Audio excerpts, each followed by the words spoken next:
Este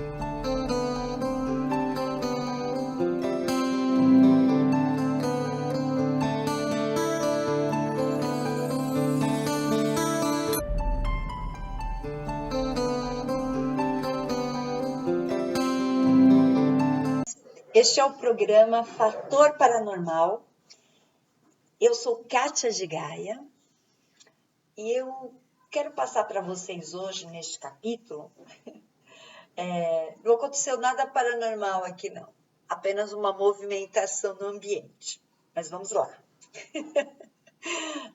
Eu só chamei os protetores, mas vale muito a pena, quem faz ao vivo faz dessa forma.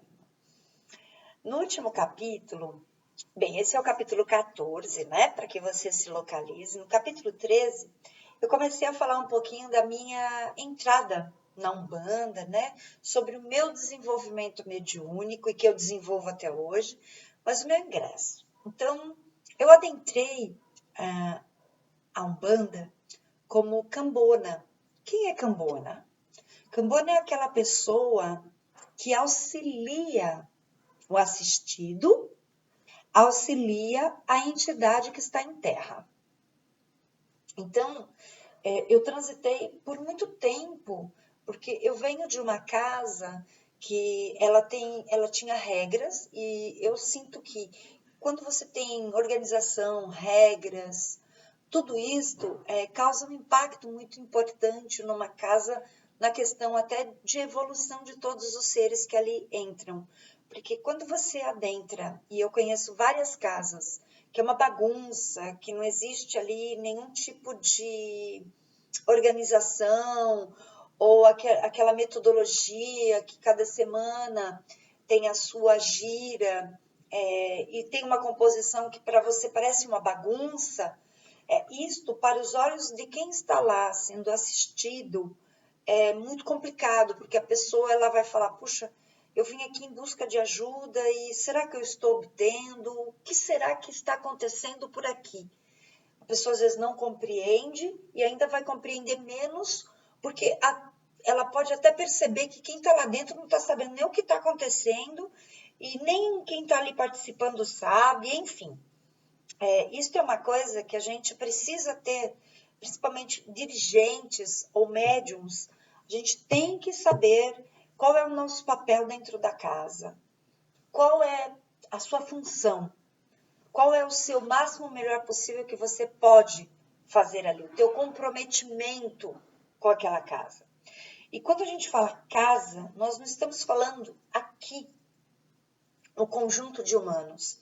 Nós estamos lá participando de uma egrégora espiritual, na qual tem uma cúpula protetiva, que são os inúmeros orixás que comandam os trabalhos naquela casa, assim como os guias de todos os médiuns que ali estão, que estão favorecendo os trabalhos que existem naquela casa, e o conjunto de guardiões e guardiãs, que são os Exus e Pombagiras, que estão lá na contenção dos trabalhos, todos eles como trabalhadores, espíritos em evolução.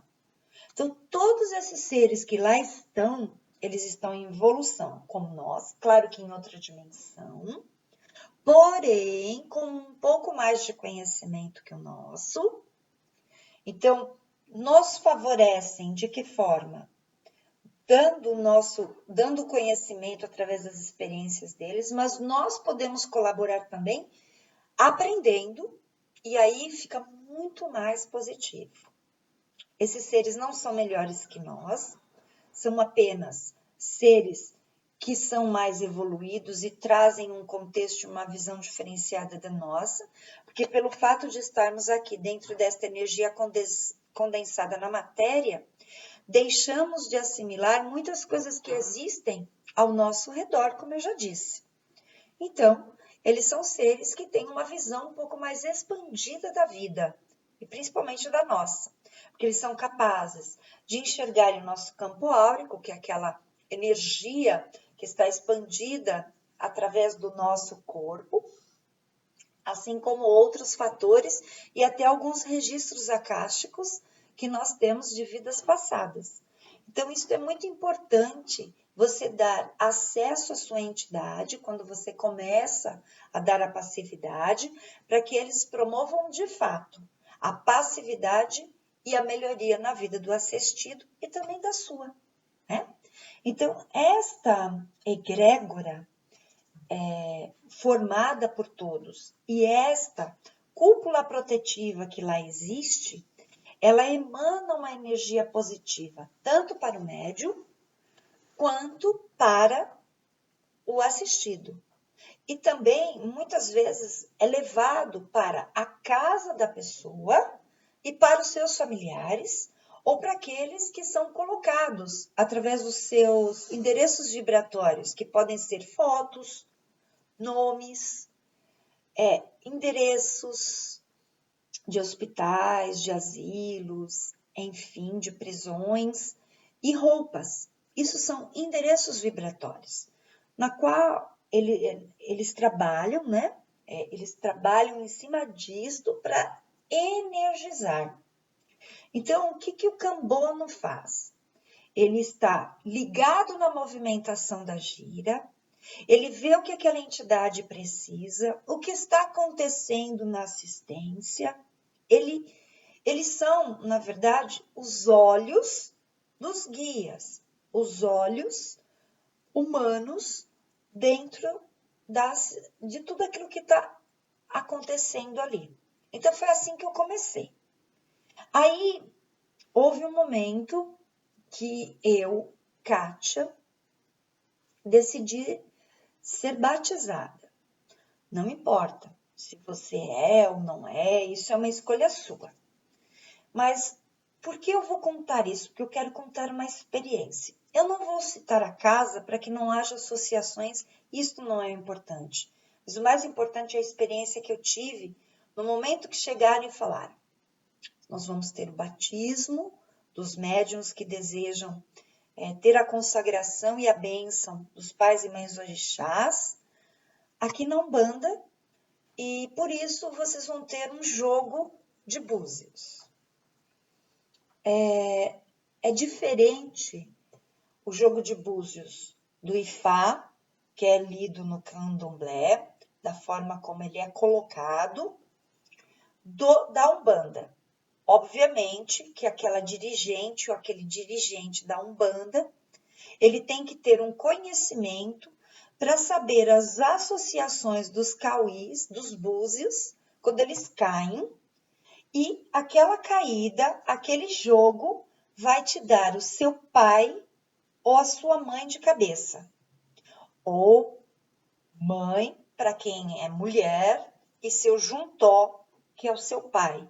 Vice-versa, para o homem, o pai, e juntó, que é a sua mãe. Então, orixás femininos e masculinos.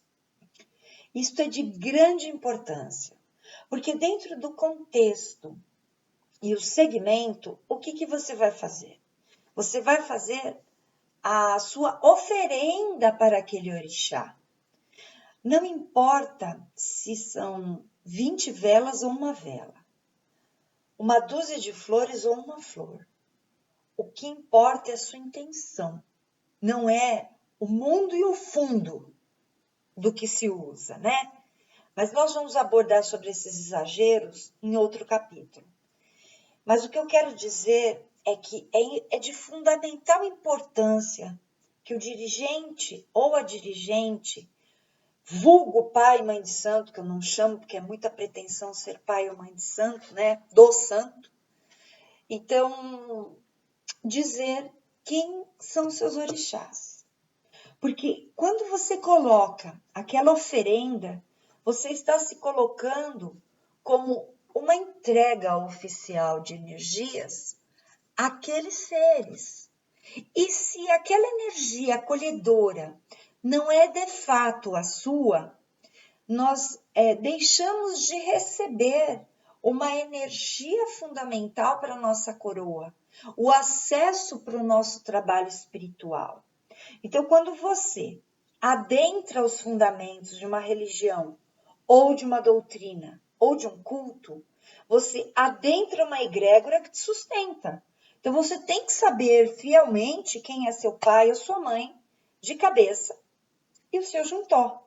Porque ali você vai oficializar, ritualizar, você vai oferendar esses seres. E o que aconteceu comigo? Sabotagem. Isso existe? Sim. Sabe por quê? Antes de tudo, seu dirigente, sua dirigente, são humanos. E se de alguma forma eles têm uma picuinha com você, uma invejinha, ou eles não estão bem, compromete demais isto. E eles, dentro do que aconteceu comigo, foi dado uma orixá, a minha orixá de cabeça, errada. Ela tinha a intenção, de alguma forma, me confundir dentro da minha caminhada espiritual. Eu fui criada, né, como eu já contei num capítulos atrás, dentro de um templo familiar. E lá eu fui tratada, cuidada, como se eu fosse filha de um orixá. Na verdade, até os nossos 13 anos, nós somos de todos, né? Porque até essa idade, você é muito protegido pelo plano espiritual dentro da sua caminhada. Depois disso, né, dos 12 anos em diante, o seu livre-arbítrio, ele está em você, para você fazer suas escolhas. Então, quando falam, é criança, não sabe o que faz, sabe sim. Já tem escolha e o livre-arbítrio já está ali, concedido. Então, sabe o que faz. E hoje a gente não precisa entrar nesse contexto para saber que com 12 anos já se mata, se rouba, se faz muitas coisas. Então, eu fui tratada, eu fui cuidada, como se fosse uma filha de uma orixá. E eu não era. Mas isto não me trouxe problemas, porque na minha caminhada, o que me traria foi neste momento do batismo, não saber certo quem era a minha orixá. E como aconteceu eu saber? Vamos lá. Desenvolvimento mediúnico e cambona, né? Existe a primeira incorporação. Para muitos, se começa na linha da direita, com os guias de trabalhos da direita. Guias esses que podem ser caboclos, caboclas, pretos velhos, pretas velhas. Não tenho nada contra os outros, mas isto é uma puxada. E eles puxam isto. E veio o caboclo que eu trabalho e disse: minha filha é filha de tal e de tal, oferendará para tal e tal, antes do meu batismo. Eu fui, então, ali, ajudada pelas próprias entidades, que até hoje eu trabalho. Então, a minha gratidão é imensa, porque isso poderia comprometer. E eu ouço, assim, às vezes as pessoas me falarem assim, tal orixá tá brigando com tal orixá. Gente, isso não existe. Pode ser qualquer bam. Nós estamos falando de luz, de arquétipos divinos. Como o orixá pode brigar, gente? É luz, é arquétipo. Oxum é amor, Inhansã é lei. Como elas podem ficar guerreando? Gente, isso não existe. Vamos colocar um pouquinho mais de estudo para a gente modificar um pouquinho a nossa visão? Vale muito a pena. Então, hoje, esses pitacos, né, a respeito da mediunidade, a respeito da minha introdução na Umbanda, que eu deixo aqui para vocês. Então, o que vale é a experiência, e as minhas foram muito válidas até então. Então, no próximo capítulo, vamos continuar falando aí das minhas caminhadas dentro das minhas experiências na Umbanda. Gratidão imensa por todas as mensagens, sugestões, tudo que vocês têm colocado ali no nosso canal, na nossa TV Cron, no YouTube. E aqui o programa Fator Paranormal se encerra. Até o próximo.